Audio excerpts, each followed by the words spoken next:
Hey guys, Joey here with Joe's RV Tech DIY, Cannon's RV Repair.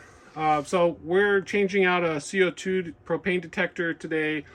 If you have one of these flush mount Atwood propane detectors, you know, we're in 2025 now. This company got bought out, and you know, you're gonna have a hard time finding a replacement for this.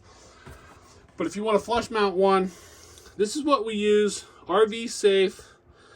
And it's mounted flush. It does mount at an angle if you guys look at it, but you make sure you don't blow the fuse.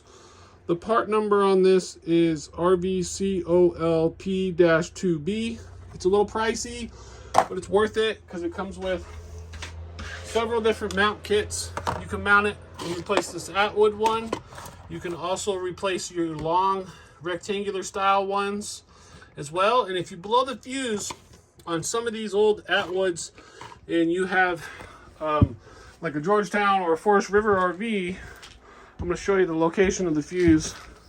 It's not inside the RV, it's outside the RV, and they all jump off the battery like this. On this one is this 5 amp fuse right here. You want to test it with a voltmeter or a test light, whatever your preference is. But anyways, I'll post links in the description down below where you guys can get these parts. And if you're in Vancouver, Washington, give us a call. We'll get you taken care of. Till next time, safe travels and be sure to subscribe.